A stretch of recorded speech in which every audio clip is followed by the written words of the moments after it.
Hey guys, we're here with the notes for 2.4. If you would, go ahead and pause the screen, copy what you see, and then we'll get started.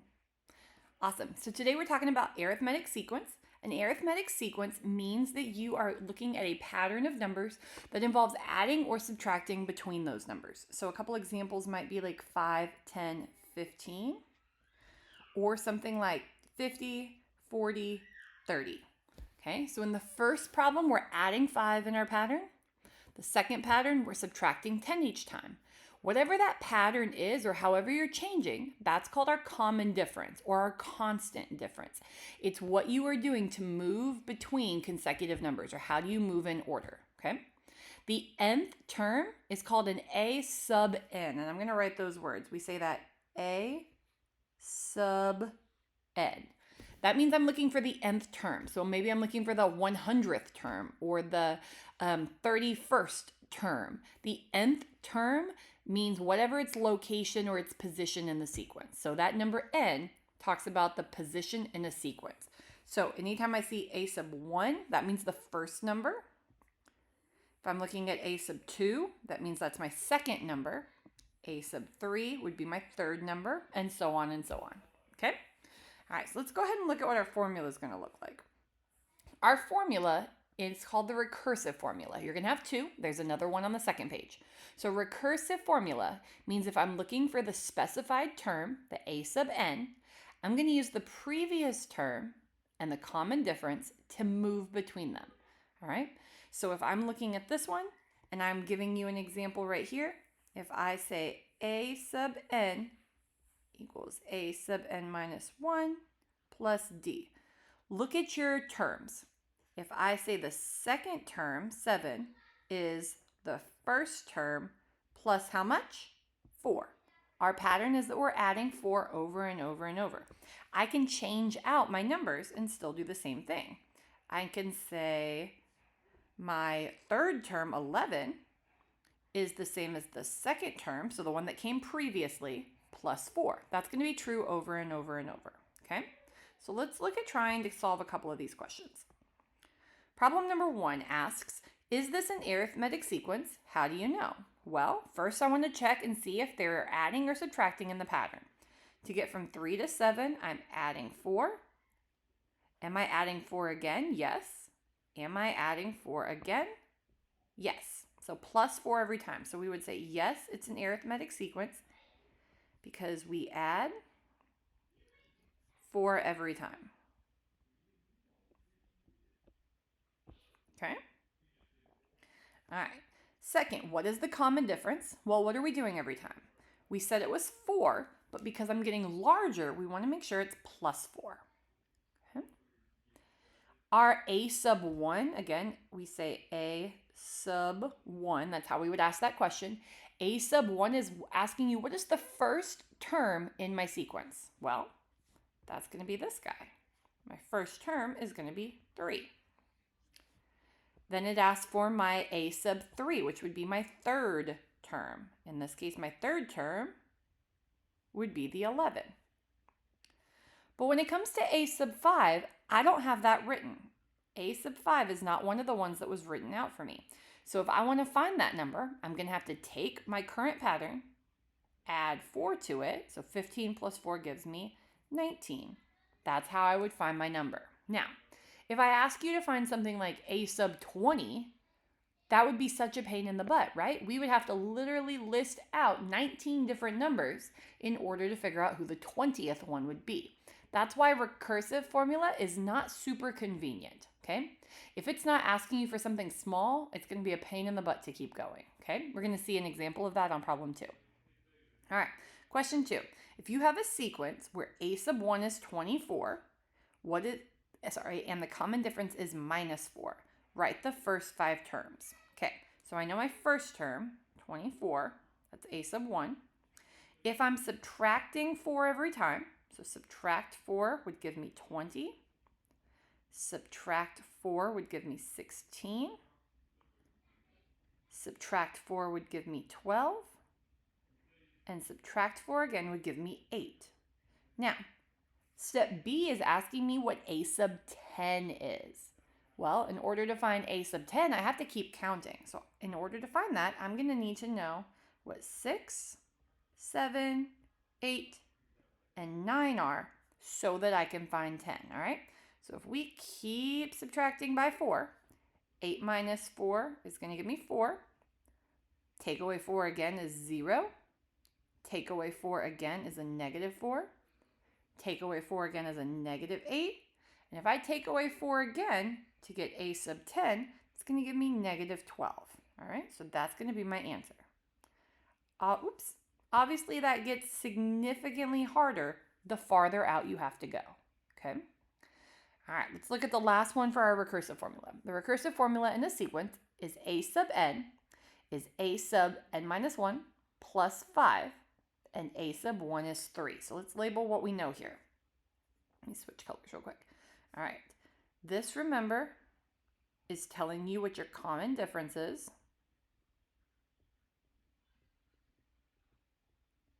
And a sub 3 is telling you his position. So a sub 1 means he's the first term in that sequence. All right, so if I need to say common difference, we see is 5. First 5 terms, I'm going to start with a sub 1, that's 3. And I'm going to add 5 over and over and over. So plus 5 gives me 8. Plus 5 again gives me 13. Plus 5 again gives me 18. And plus 5 for my last 5th term is going to give me 23. Okay, I'm going to zoom that out real quick. If you missed anything on the screen, go ahead and pause it, copy what you see, and we'll flip to the next page. Awesome. All right, if I go on to my next page, I'm going to have you do the same thing. Will you go ahead and pause the screen, copy what you see, and then we'll get started. Awesome. So we're still talking about arithmetic sequence, but just like you saw, the recursive formula is kind of a pain in the butt if you're going far enough out that you have to list out all the numbers, like a sub 10. Explicit formula allows you a little bit easier way to do that. It requires you to know the common difference and the first term, but we can manipulate it with some algebra to give us a beautiful formula, okay? And then I can find the 100th term very easy. So let's look at problem 4. Is this an arithmetic sequence, and how do you know? Well, I wrote out a sub 1, a sub 2, a sub 3, a sub 4. If I'm looking at my pattern, it looks like this one, I'm adding 5, adding 5 again. Yeah, adding 5 again. Okay, so is that an arithmetic sequence? Yes. Adding every time. And specifically, I'm adding the same number. So I'm adding the same value every time. What's that common difference? Well, in this case, I was going up by 5, so I need to make sure that it's a positive 5. Okay? If I'm going to find the explicit formula, here's the things I need to know. I need to know my common difference. That's going to go in front of my parentheses. We said that was 5. And I also need to know what my first term was. A sub 1 was 2. Now, that's the explicit formula, so we want to make sure that we are saying it in simplified terms, okay? We know that if we're simplifying something with parentheses, that means we have to distribute. So in this case, I'm going to go 5 times n is 5n. 5 times negative 1 is negative 5. And bring down my plus 2. And you'll always need to combine the last terms. Okay, so a sub n is equal to 5n. Negative 5 plus 2 gave us a negative 3. Okay, so this would be my explicit formula in simplified terms. Okay, all right, let's go to the next one. Second one, they're already telling you that it's going to be arithmetic, so we want to write it in explicit form and simplify again. All right, we need to know our common difference and our first term. We already have the first term written down. Okay, so we know he's going to be 5, but we don't necessarily know what our common difference is until we calculate it. So 5 to 7, looks like we're adding 2, plus 2, plus 2 again. Okay, so our common difference is 2, and our first term was that 5. So let's go ahead and simplify. I'm going to distribute. 2 times n is 2n. 2 times negative 1 is negative 2. Bringing down my plus 5 so that I can combine them. So in this case, my simplified answer is a sub n equals 2n plus 3.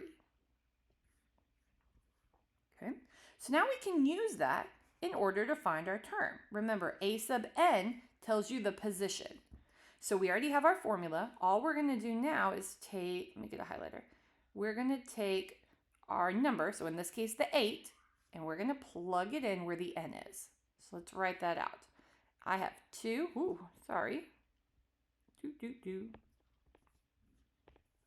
I have 2, 8, I'm plugging it in where the n is, plus 3. If I'm doing the same thing for this next question, I can take that 20 and plug it in again. 2 times 20 plus 3. If you were in Desmos, you could type that in exactly like it looks, or we could multiply. 2 times 8 is 16, plus 3 gives us 19. If I do the bottom one, 2 times 20 is 40, plus 3 is 43. Okay, so all I did was plug those bottom numbers into my formula where the n is, instead of having to write out 20 different numbers or 8 different numbers in the pattern.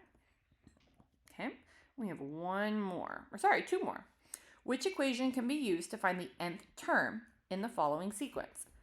Okay, well, this is multiple choice. I noticed they gave me a sub 3, and then a sub 4, a sub 5. So we need to figure out a couple things. We need to know what the first number was and what the common difference was. If I'm looking at this pattern, it looks like we're going up by 3 every time. Okay, so they definitely both have that 3 at the beginning. But we need to know if a sub 1 is going to be 6 or 3. So let's go backwards. If I was adding 3 going this way, then what would I be doing going backwards? Hopefully you're thinking minus 3. So if I'm going backwards, minus 3 would give me 9. Minus 3 would give me 6. That means my a sub 1 is 6, and this would be my formula. Okay? All right, let's go through another one like that. Which equation can be used to find the nth term in the following sequence? So if I write this out, again, they gave me a 5, a sub 6, a sub 7. So I'm going to write them out. A sub 1, 2, 3, 4, 5, 6, and 7. Okay, so if I'm searching these up, I can say they gave me, let's see, I got a 6, an 8, and a 10. So I'm looking at my pattern. To go from 6 to 8 means we're adding 2. From 8 to 10 means we're adding 2. All right, well, if that's my common difference, that number should go right here. So I don't even have to simplify anything else. I already know what my final answer is. If I did want to go backwards all the way, instead of adding 2, I could go this way and subtract 2. If I keep subtracting going backwards, I would go 4, 2, 0, and finally I would get to negative 2. Ooh, did I do that right?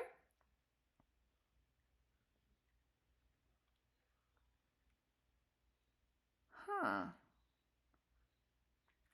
Did I do those numbers right? Looks like I did. All right, well, we're going to consider that a typo because this number should be a negative 2 also. Okay? All right. If you need anything else or missed anything, you can go ahead and pause the screen, copy anything that you missed, and then we are set to go.